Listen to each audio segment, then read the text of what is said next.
a great thing I use when you're messing with your tone. Oh, we should all do it. Yes. We can.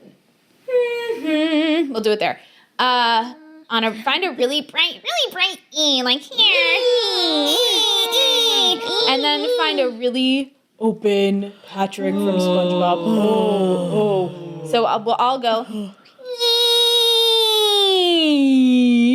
I went a little slow.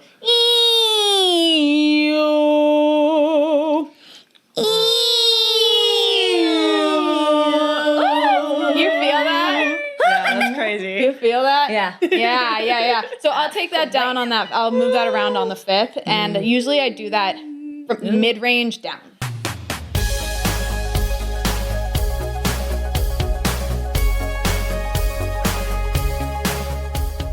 Hey Voxstar, and welcome to From Singer to Artist. I'm Lara Chapman, award-winning singer and songwriter turned viral vocal coach and the host of this show.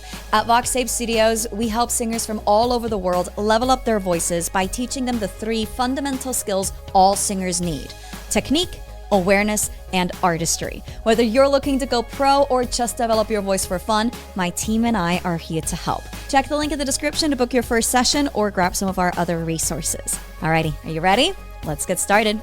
If you are not fully in love with the tone of your voice, don't you worry, baby. Because guess what? We can actually manipulate the tone of anybody's voice. That's why impersonators exist. And to talk about how we can manipulate the tone so that you can sound however it is you want to sound, I've got 3 wonderful VoxTape coaches in the studio with me today. Hello, Coach Emily. Hello. Hello, Coach Juliana. Hello, Brianna. Go ahead.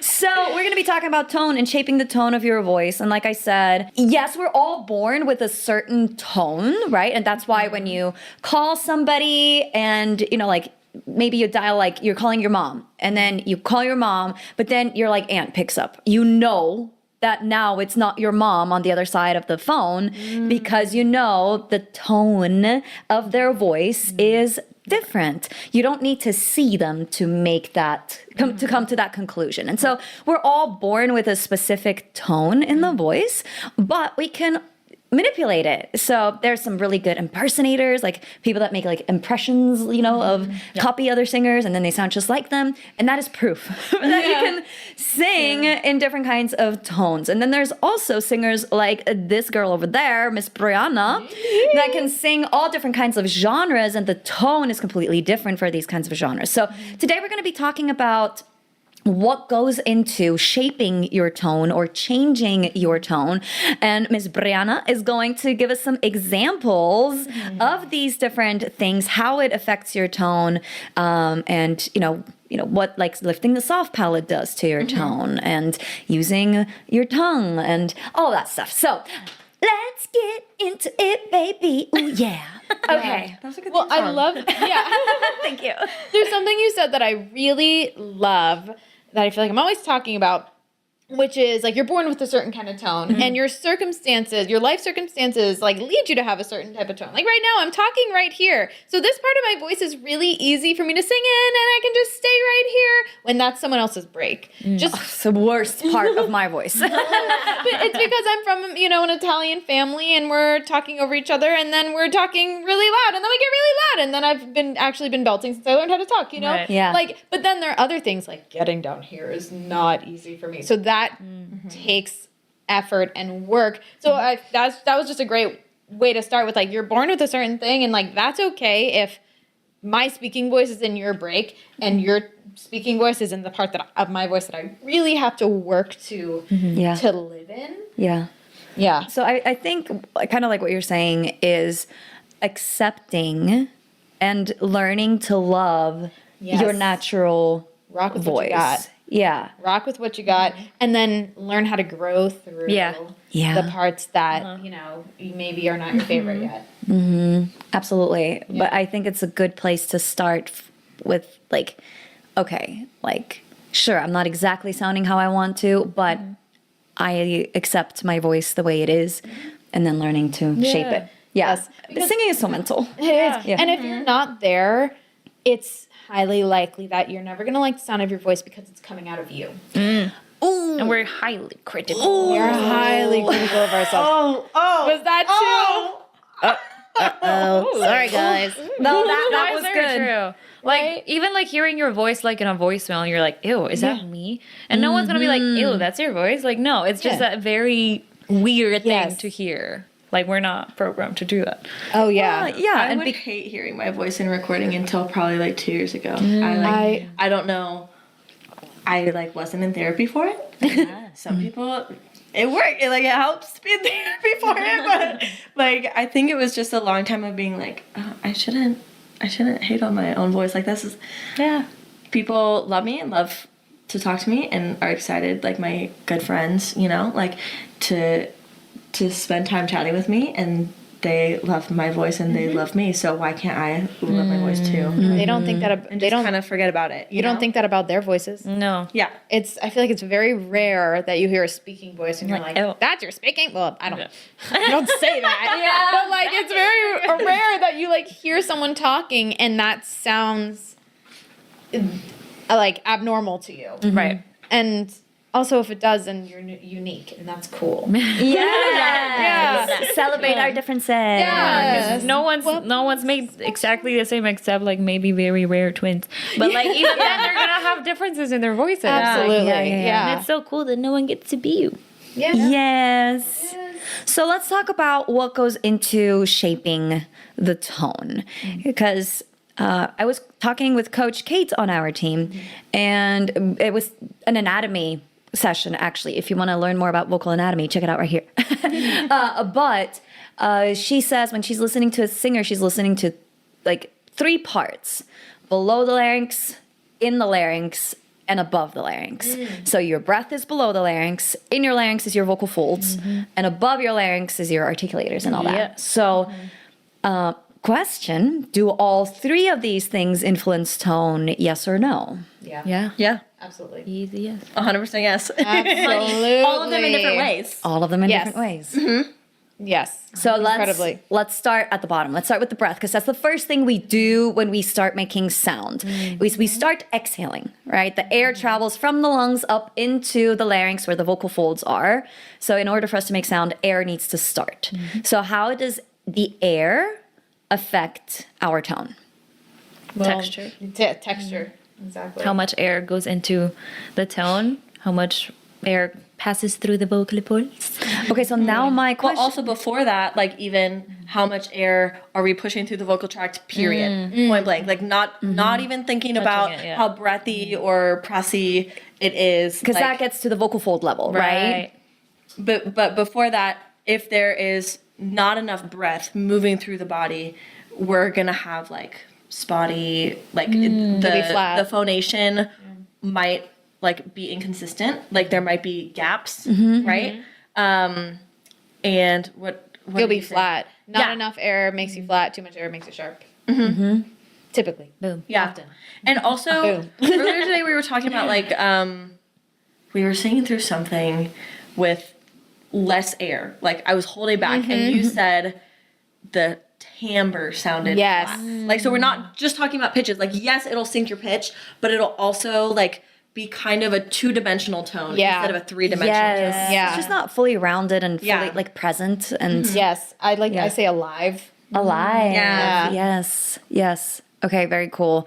Okay, so then what you were talking about then is next. Yes, you want to talk about that you more? travel to the vocal folds Right. now. Yeah. So that can affect how full or how soft and velvety and Yeah. sensual Yeah. your tone can Yeah. be. But y'all know more about that, so you take it away. So that's vocal fold closure now Right, that you're talking yeah. about, We can right? also talk about where registration, where we are in head voice, chest voice, head dominant mix, chest dominant mix, a balanced mix. Like we get into that things. whole zone. So is that thickness of the vocal folds? Yeah, it's or- that combo of thickness and length. So when we're length determines the pitch that you're singing, right? yes, that your cricothyroid, which is your head voice muscle, for getting technical. That determines your pitch, and the thinner your vocal folds are, and the longer they are. Right, that's what the cricothyroid does.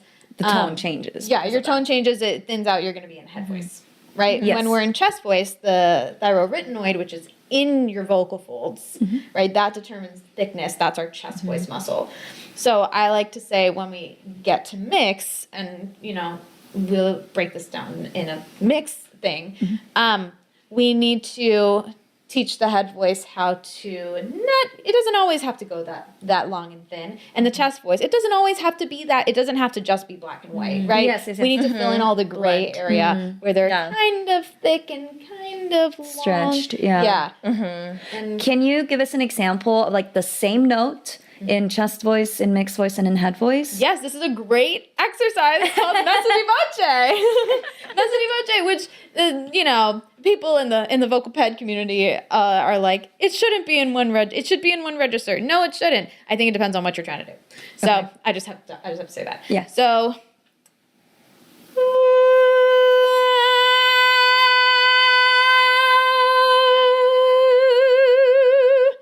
I'm gonna ask you for one more chest? change. No, not that. Can we do it all on the same vowel? Because I want to really like isolate the changes that we're making. I love this. Okay. It can be a different pitch. It doesn't have to be that pitch, but I can probably do there. I'll do it in an ah.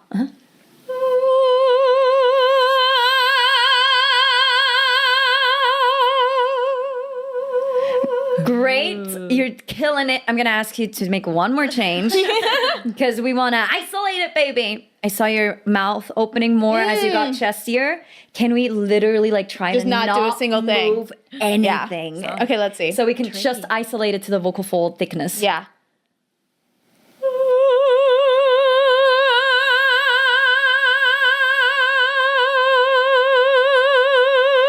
Okay. I probably had a little twinge in the side of the mouth. Yeah, a little bit of twang, but yeah, I mean, it's incredibly hard to isolate a specific part of your voice, and so it's amazing that we have a voice master here with us that can demonstrate this so beautifully. But I think it's cool to know how like the tiny little parts all affect the end result of it. Yeah. So working on isolating different parts of your voice can be really, really cool. So thank you so much for demonstrating. You killed it.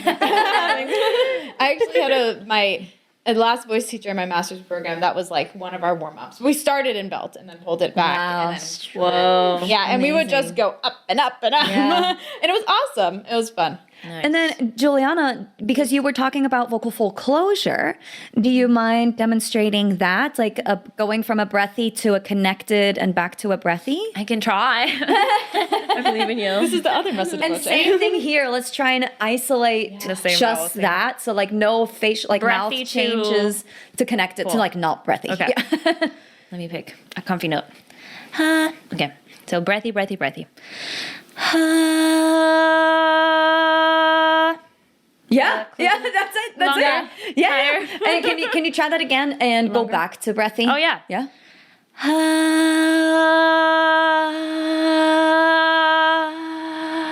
Yeah. There you go. Right. So, I mean, sure, your tongue was moving a little bit, but again, like it's incredibly difficult to just to completely keep it isolate. still. Yeah. But that's exactly it. And technically, the only thing that you changed was how firmly your vocal folds are closing, right? Like, it's not the only thing, but like on paper, on paper, that's what you idea. were doing. And again, your vocal folds are shaped like a V, okay? And they vibrate against each other to make sound. And depending on how firmly those vocal folds are closing, you're going to sound more breathy or more, I call it connected, but you call it full. I call it full, yeah. What do you guys call it when it's not technical. breathy? I say firm. Firm. It's a breathy to pressy spectrum. Yeah. Right? Yeah, so if you yeah. sound How really pressed they are. squeezed, Yeah. then there's a lot of I just try not to ever closure. use the word pressy unless the student is really like gripping on that note. Yeah. yeah. No, but it's the spectrum, right? Yeah, Like, definitely. Yeah. Breathy to pressy spectrum. And usually we want to be somewhere in the middle. Right. But anyways, that's vocal folds closure. I also have a tip if you're following along at home and wanting to try these exercises, but having a hard time to just do this in general, right? I use my hands to kind of tell my voice what to do. So I just keep them not touching or barely touching. Breathy. As my voice gets more firm, connected, pressed, whatever, I'm pressing my hands together and then peeling them apart afterwards. Noise. Sometimes I'm obsessed with you. That's awesome. Yeah. Noise. Awesome. Shut up.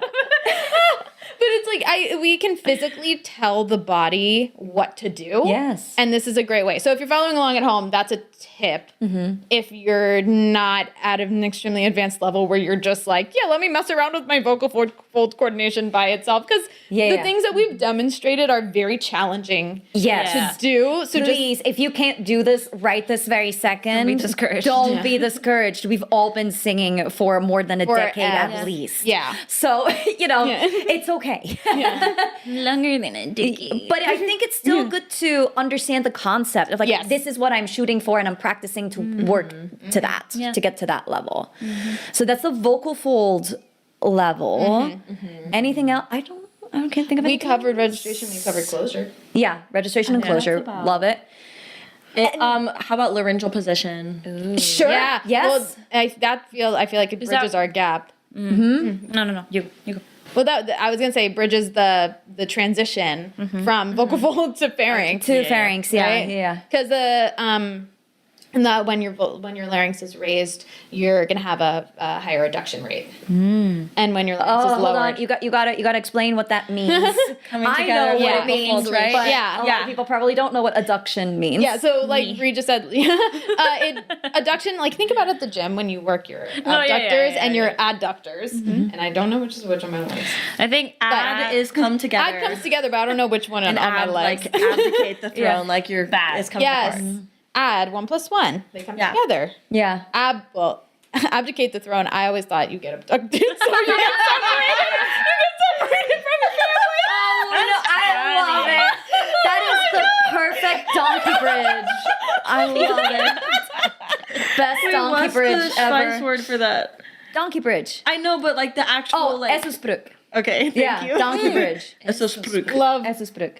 When you're that's like awesome. making like, I'm getting abducted. Like that's like the like meant like that's how you remember what it means. Like a mnemonic device. Oh, Almost, yes. You know, like that's what it's talking about. Yes, Pam does. Yeah, it's a donkey bridge. Okay. Yeah. No word. It is a donkey bridge. So adductions when your vocal folds are coming together at the vocal fold level. When things are coming together, abduction when they're coming apart. Okay. So what were you saying? Higher rate of adduction. So they're going to come together more the higher your larynx is. And the lower it is, less. That's actually... And your larynx is your voice box. Here you can Yes. feel it with your hands. Yeah. And it moves up and down. A great thing I use when you're messing with your tone. Oh, we should all do it. Yes. We can... We'll do it there. Find a really bright E, like here. And then find a really open Patrick from SpongeBob. Oh. So I'll go. I went a little slow.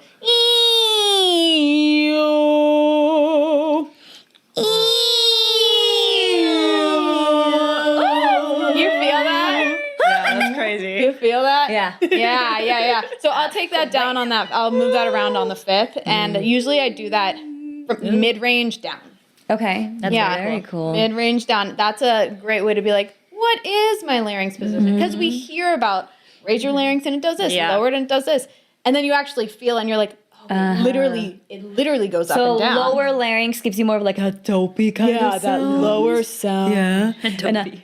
Dopey, yeah. Dopey. But you can still bring it high. And be dopey. Even if it's a lower larynx. You can still, Which is where That's where- opera singing comes in a little It is. bit. Yeah. Yeah, a lot of my studies in like my classical training was stabilize the larynx. We don't want it to move up and we don't want it to move down either. So which is where we get into the next part of like what is responsible for creating tone, which is the resonators and then the articulators. So first the resonators, what are they? They're like all the pharynxes, all the empty space Cavity. in your Oropharynx, nasopharynx, mouth, laryngeal in pharynx. your nasal passages and around the larynx. the throat, yeah. Exactly. Yeah. And those are important because, like, think of an acoustic guitar and think of an electric guitar. An electric guitar is, you can't even hear it unless it's plugged in and amplified, because those strings are vibrating and they're the same, like, so close to the same strings. They're literally tuned to the same as an acoustic guitar. But an acoustic guitar is loud, right? Because it has this wooden body and it has the sound hole, so the sound waves are entering and they are bouncing around inside of the guitar, and they are, like, the whole of the wooden structure is resonating and amplifying those frequencies. The same thing is happening for the voice. The vocal folds are so tiny. Teeny. They're so little. Babies. And if we didn't have the resonators, we wouldn't be able to, like hear each other even across the room like this. You know?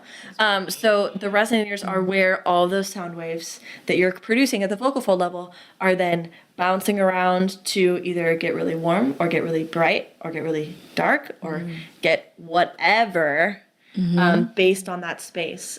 And there's some parts of that space that you can't control at all, and there's some parts of that space that you can. So that's part of it. Like, in thinking of, in the oropharynx, a piece that you can control is the position of your soft palate. If you have a really lifted soft palate, you're gonna have a really, like, elongated, like, full, round tone that is just like, I can feel the notes taking up my, like, moving around in the entire space. The whole mouth, And the second that I let it collapse, this is what I sound like. And now I'm speaking at the same pitches, but I have to think so hard to, like, speak at those pitches. Yeah. And now I'm speaking at the same pitches, and my soft palate is collapsing. You can hear that it's a little bit more squished. I don't think you can really manipulate the nasopharynx very much, question mark. Can we? Well, the raising and lowering of the soft when you palate. cut off the airflow through there, you can, but not, like, Not as easy. not you, like the way flaring your nostrils ain't gonna do shit. Yeah, exactly. Yeah. Yeah. But in your mouth too, you have your tongue. That's gonna change. Yep. That's gonna change your timbre, like, Which that gets into articulators. That gets into articulators and also, like, vowels. Yep. All of that changes your tone too. Yeah. Consonants. Your lips. Jinx. Oh my God, great minds. Your lips. So I'm somebody who suffers from a shouty tone when I'm belting, and it's my lips. Right? Like, I'm like, oh, hold on. Don't go wide and spready. Keep everything a little bit more narrow. So I just kind of, like, take my fingers and push in the corners of my mouth a little bit, so I'm not going so wee. So wide and spready and shouty sounding. But I'm really only changing my lips. Yeah. Right? And then how much you're dropping your jaw. The jaw. Also affects Yeah, it your doesn't. tone. Yeah, and it doesn't have to be. I mean, we can do that same thing that we've been doing of, like, you know, not changing anything, but just move. I'll literally do an exercise with students like that where an E vowel, it's super bright, it's super closed, and we'll get into more about what those words mean exactly in a minute. But an E vowel, so many singers will just, like, sing it collapsed, like, what's a line? What's a line that has, like, a held out E? Astonishing. Yeah, but that's like a more than an E. And everyone turn mean. Yes. Okay. Mean. And they're gonna, like, collapse it, and it, like, you can hear that my vocal folds right then were like, there was a wobble, right? And then I'll do this exercise where I'll say, okay, sing an E, wee, and then one by one we'll relax the lips, and then we'll relax the jaw, and you have to manipulate the tongue. The tongue does have to make active adjustments as we're doing this, but showing you how you can maintain the integrity of the vowel, but add more space in the mouth so that you can hit higher notes on a closed vowel like an E, of like,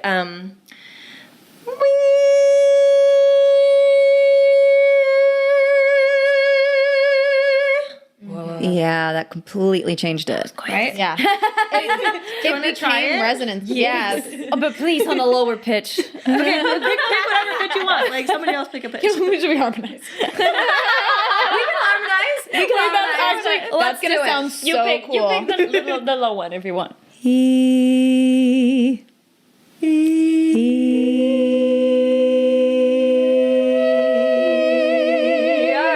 Okay, so everyone has their pitch, and we're gonna start as the brightest, smilest, closest, most closed down E vowel, like wee, Okay. like literally teeth closed and smile wide. Okay. And then we'll relax the cheeks and keep the jaw space the same, and then drop the jaw. So Let's do it. here we go.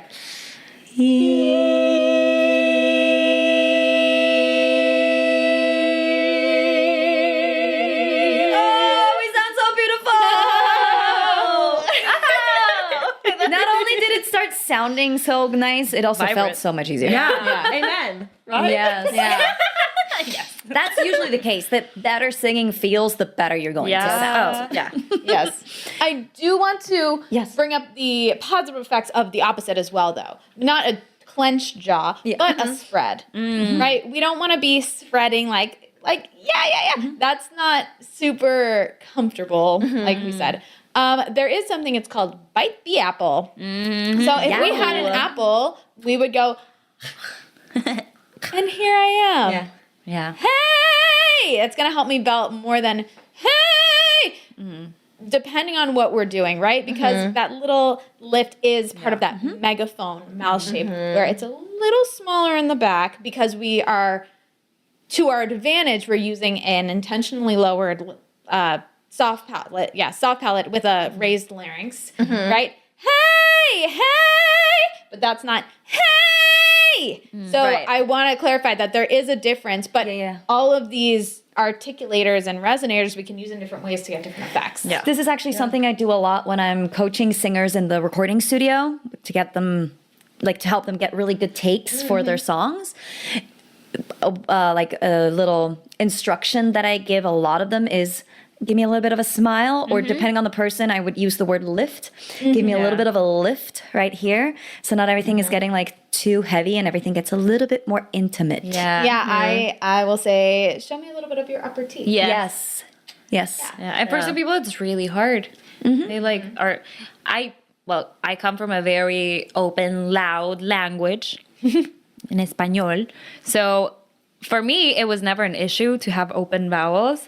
But I've obviously been working with American people for a long time, and you guys like speak like here all the time. So like, especially like Californians, they're like they don't open their mouth. And it's like all the way here. Yeah. So opening your mouth is really hard, and like getting used to moving your lips around is really tricky. So look at yourself in the mirror. I think, and play around. I was literally just going to say. Experiment with your voice and how like those different tones, the different things that you're changing in your mouth and in your whole entire vocal tract. How does that change your tone? And just play around with it and have fun with it. Yeah. And then you can start connecting everything one by one. Yeah. But Brie, can you do a little singing for us to kind of like demonstrate how like one person can sing classical, but then also pop, and then also like everything? Country. Yeah. And so for everybody who is new and hasn't seen Brie on the podcast yet, or hasn't worked with Coach Brie yet, Coach Brie was studying classical music at university. You actually switched from contemporary to classical. And When I swore off a classical degree and Yes. only applied to schools with pop degrees. and now you also have a jazz band. I do. And then you also, your solo project as an artist, like recording artist, is singer-songwriter. Yes. So it's three like completely different things. styles. So you're kind of like our versatility expert on the team. And I hate her because she can sing anything and anything, and it's fine. No. We love you, Brie. But it's so cool to see how like tone is such a big part of the different genres that you're singing. So what are you starting with? I'm going to do a piece of Carmen, but I want to do the part that goes like to the...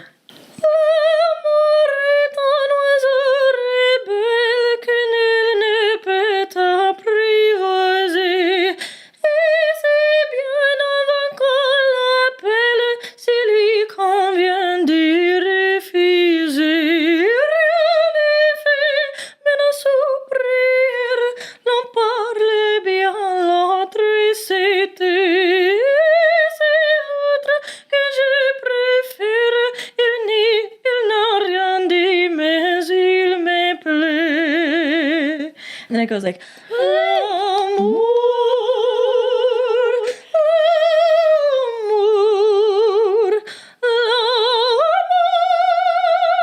l'amour, and then one. Yeah. I love this one. Thank you. I picked it for you. Thank you for singing it for me. So talk to us about what did you do to get this classical sound? Okay, so the classical sound is like the opposite of the pop sound that Emily's talking about. She's talking about this megaphone where we're using a raised larynx, a lowered soft palate, and we're doing like this shape with the mouth. And for classical singing, it's kind of the opposite.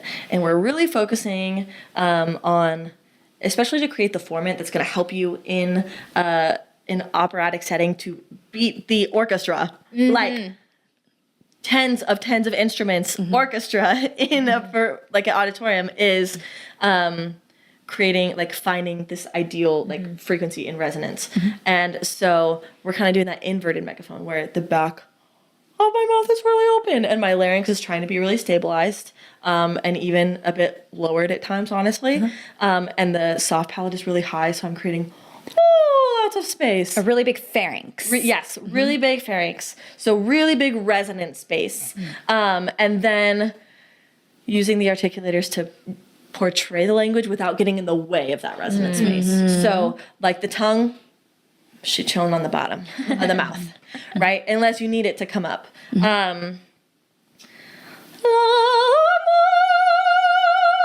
That's like technically l'amour, right? Like l'amour, but I'm not singing l'amour.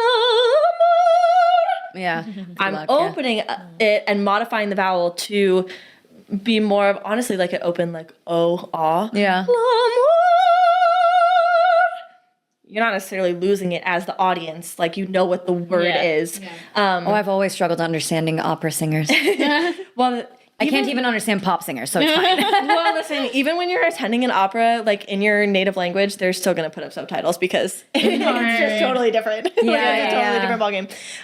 Right? Like pop and contemporary singing is so much like sing how you speak. Yes. And opera is Not that. at all. Yeah. So. And then head voice, right? Like we were talking earlier about classical as a female singer in classical music. You're just 100% of the time in your head voice. Guys, it's the opposite. Like tenors are learning how to like screll up to like a G4. It's ridiculous. That's where a lot of belt studies came from. Studying classical tenors. Unbelievable.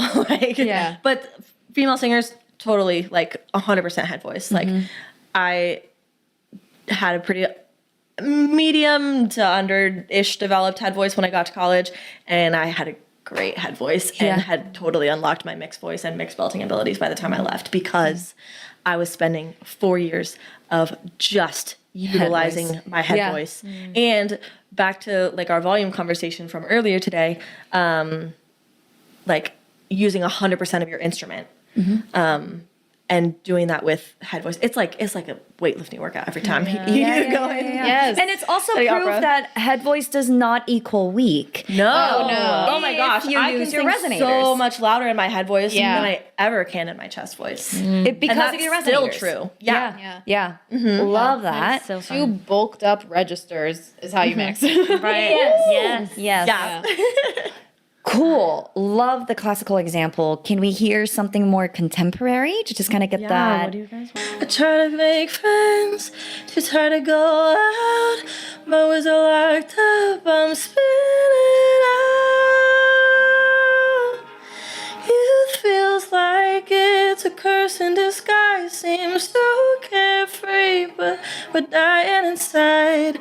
Can we live and not just be alive? I'm so over being 25.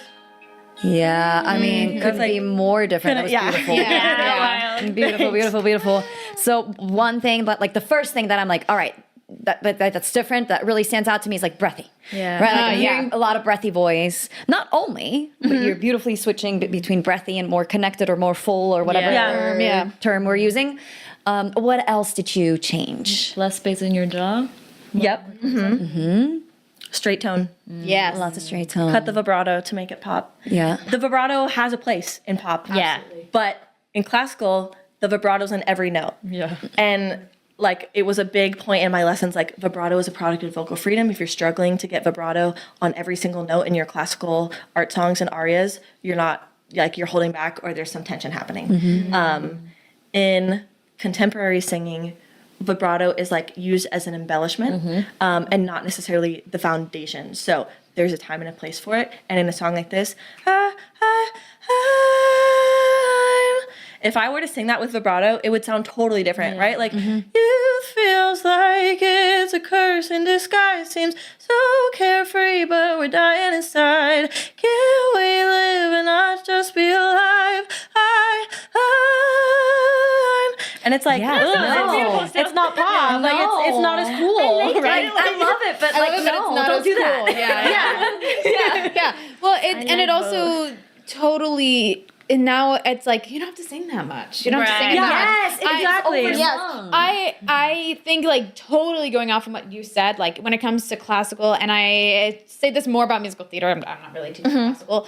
That vibrato is part of it, and when it comes to pop, you need to, instead of justifying why you're not doing vibrato, you need to justify why you are doing vibrato. Yes. It's an addition. It's a sparkle, and we don't need to see a whole galaxy in your song. Yeah, because then we lose what it's all about. Yeah. And then we have not the inverted megaphone, but the regular megaphone. Yeah.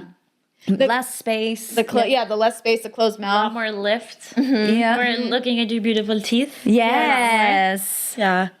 I was working really hard to like, my shoulders are like killing me today a little bit. Oh no. Because I've been like sitting like this. Yeah. So I'm like, oh, pull it back, like pull my head back over my body. So I'm not like so tense, but yeah. A jazz. Yeah. Because I'd love to hear how, like, because in the same voice, right? Like, that's the part, like, we want to hear the different styles in the same voice. So I want to hear how jazz is going to sound different for you, how you approach it differently. Also, it's so fun. Unforgettable in every way, and forevermore, that's how you'll stay. That's why, darling, it's incredible that someone so unforgettable thinks that I am unforgettable too. Yes. Thanks. Okay, what did you change? Sounds different, right? Okay, what did we change? What do we think we changed? I hear a little bit of a lower larynx. What I hear you doing is something I call the low and low, which is a neutral to low soft palate and a neutral to low larynx. So we're not in that full-on megaphone where it's a little bit brighter. We're getting that other timbre. I also think you definitely play around with your soft palate a little bit. Got that SP moving. SP soft palate. Yeah. There was more vibrato. Yeah. But I guess that just depends on the jazz song that you sing. Yeah. Same with a ballad. Like in pop music, a ballad is going to have more vibrato on it than... Yeah. More Or even like more of a ballad in jazz, like, I love you for sentimental reasons. I hope you do believe me. I'll give you my heart. Right? Like, Sing to me, baby. that one. I love my little jazz ballads. They're so fun. Yeah. But, and I love those jazz gigs too because the amount of effort that I'm using is so little. So little. And It's also very if I'm having smooth, a bad vocal day, like my guys can just solo as long as they want. They'll trade solos all day long. Like I barely even have to be there, but like it's so fun.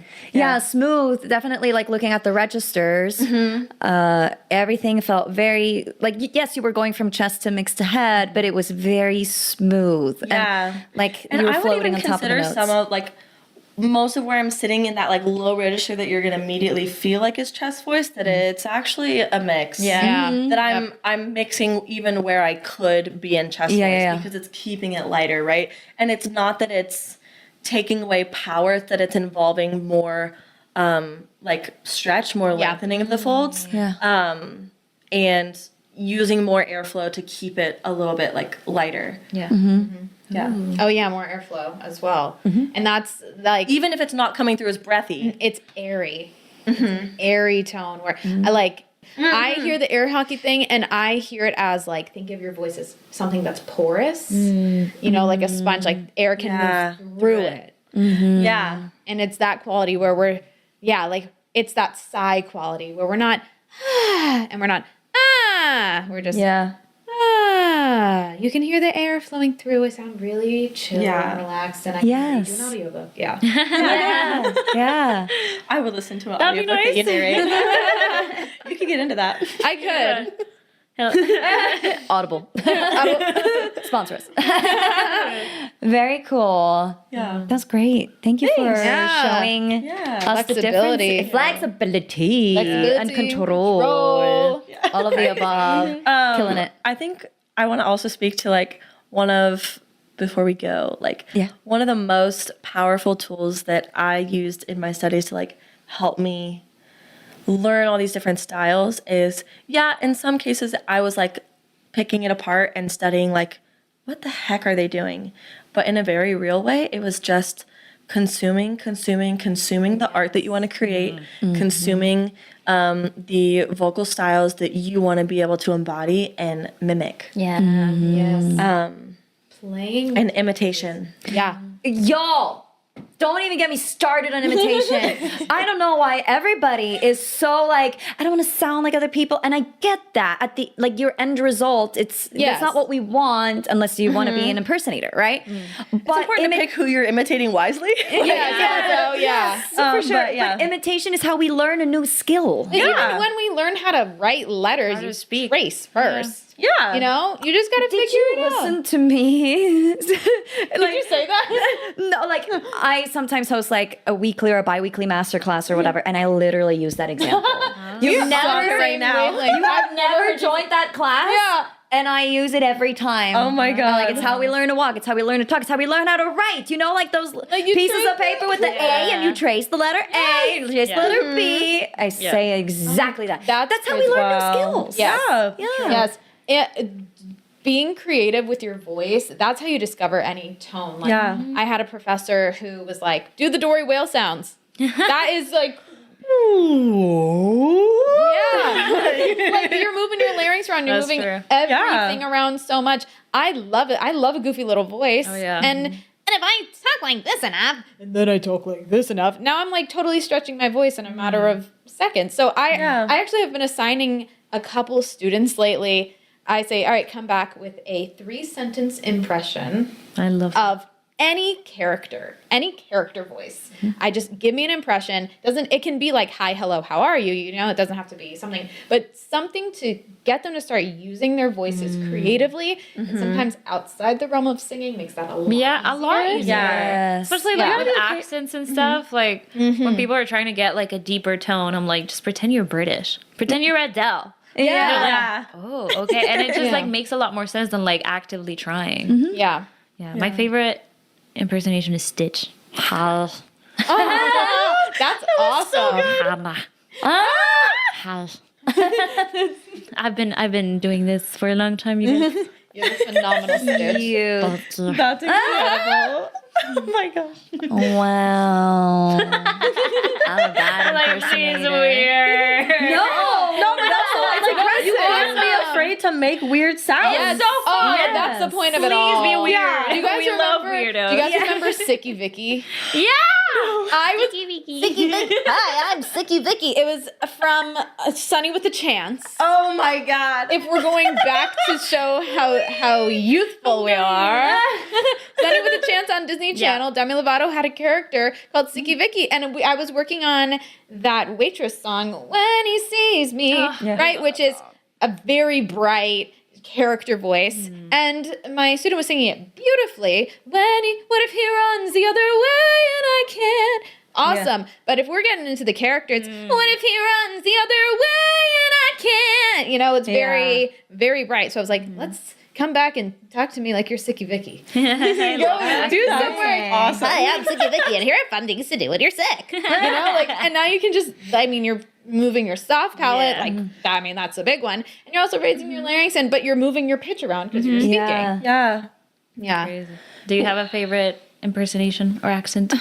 No. It's okay. I saw we. No, don't be so. Don't fret. We'll find you We one. have so many. yeah. Do you have one? I'm trying to think of what it is. Yeah. Like, what do I even say when I'm doing it?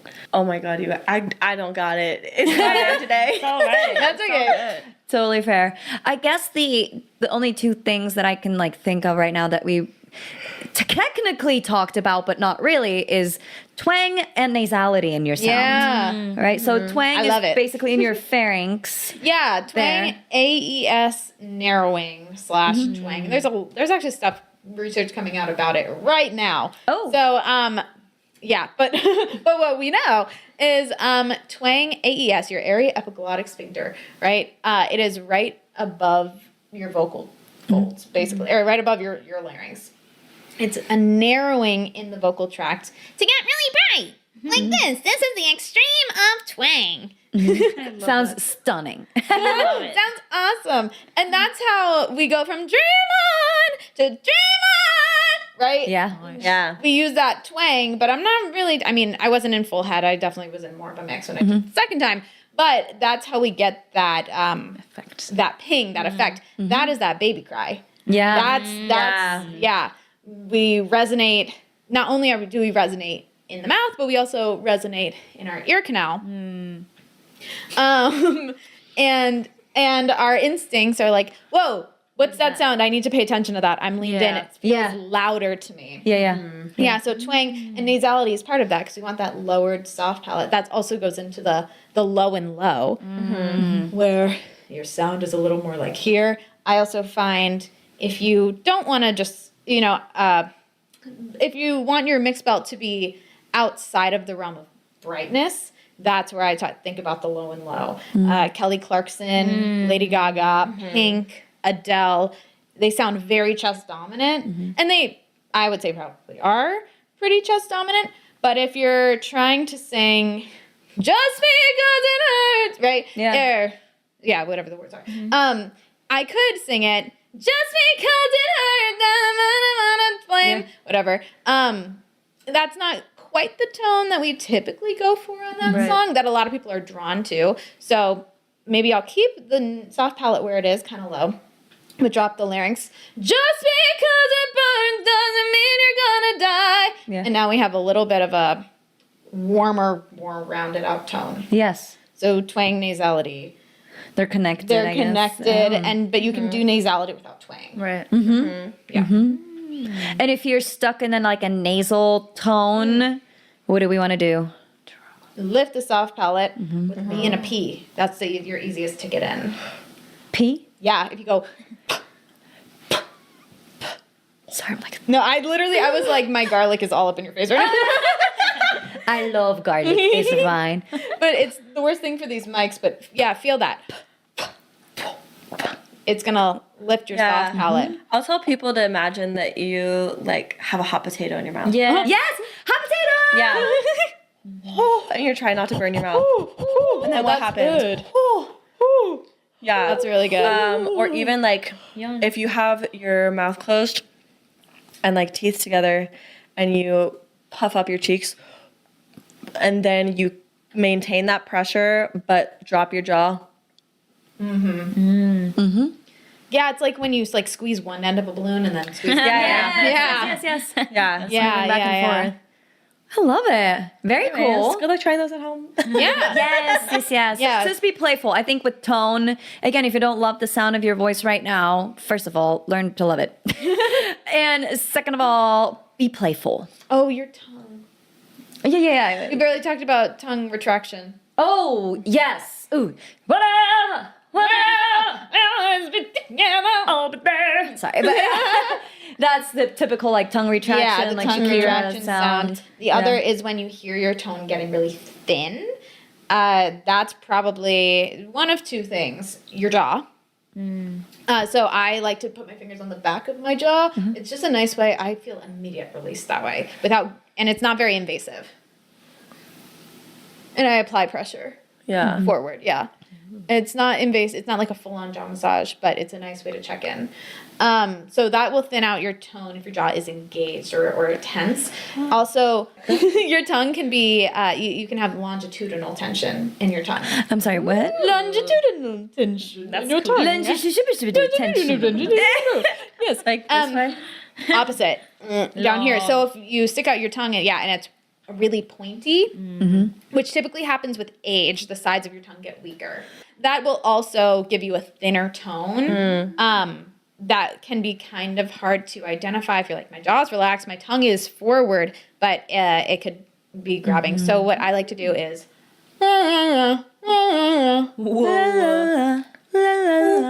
Oh my god, how do you do that? I can't see it. without moving the jaw. Oh. That's So we'll do it. And the worst part is that I can't see myself. If I could see myself, I know I could make it better. Yeah. I know I could make Get it better. right here with the mirror. Yeah. That'll do. Yeah. But I do. Oh my god. I usually do it 2 sets of 3 on one note.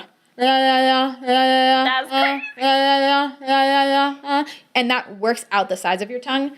It is, well, we can get into an articulation, but this is helpful for longitudinal tension because we're really working out the tongue. Another jaw-tongue decoupling, and you curl up the tongue. We touch here, here, here, here, here.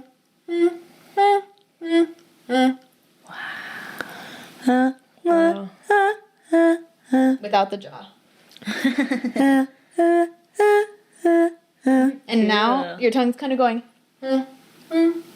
like going back in. Think about keeping it out and doing like a curl. Yeah. Well, I'll try this in my bathroom. Yeah.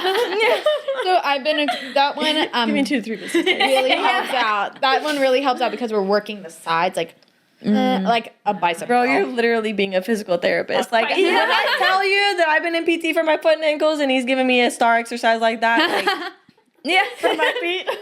Oh my god, that's Yeah. crazy. But yeah, Okay, I wanted to mention tongue because it really gets in your Yeah, tongue. we need like Also- a whole episode on just the tongue. Yeah. Oh my God. Yeah. The tongue Is my the chief articulator of the vocal tract. my frenemy. Is it My cheese? front of me. Articulator of the vocal tract of like all the articulators, right? You have the tongue, teeth, lips, hard palate, soft palate. Blah, blah, blah, blah. Yeah. Yeah. Your tongue is responsible for every single vowel that you sing and how you sing it. I can sing E and I can sing E and I could, right? E, and those vowels sound totally different, even though they're kind of trying to be the same thing. And it's also responsible for like pretty much most of your consonants. Yeah. Those are important. And this is crazy. Like, I had a crazy realization in a lesson one time that like a lot of what we're doing is like, okay, can you move your tongue forward and brighten that vowel, bring that vowel forward. Let's bring it back a little bit, round it out.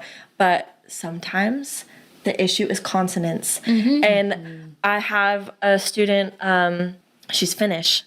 And so that language is all in the back of her mouth and all in the back of her throat. And it was like a T or something that was like t, all the way back here. And I said, can we make that a dental T? Like, and when we changed that, it fixed the tone of whatever line we were working on because the consonant was actually what was causing Making you back. the tone to come back and not her vowels. Especially Yeah. in pop music, I feel like some people are very like soft in their like even in the Pink Pony Club, I'm gonna keep on dancing. Like I'm gonna keep on dancing. I'm gonna keep on dancing. Like you want to be like really like punchy and like aggressive. Yeah. The more the better. The more the better. We need like a whole other episode on like Yeah. consonants I know. and vowels And tongue. Diction. and tongue Diction. and diction. Oh my Pronunciation. god, We it's really never do. ending. We need a 24-hour live stream. But next time, tell me so I can bring my book. Sponsored by Red Bull. Yeah, you're right. Don't Because I'll bring my books. and a hand mirror. I love it. Yeah. Whew, okay, we covered a lot for this one. Yeah. But there's a lot that goes into it. So keep experimenting. Yeah. I love it. Thank you, ladies. Thank you for the beautiful demonstration, Yes. Coach Bree. Thank you. We love it. We love it.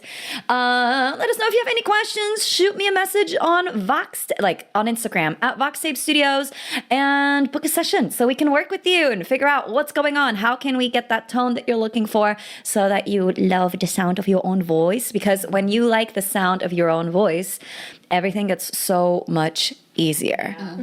And you see a lot of progress very quickly because the whole judgmental side of your brain is still there, but it's not Negative. So, Not in the driver's yes. It's more neutral and not negative. It's more like, that wasn't it. Let me try that again. Yeah. And not like you suck, right? So anyways, happy to help out. Book a session if you need us. We'd love to sing with you. Otherwise, we'll see you in the next session. Bye.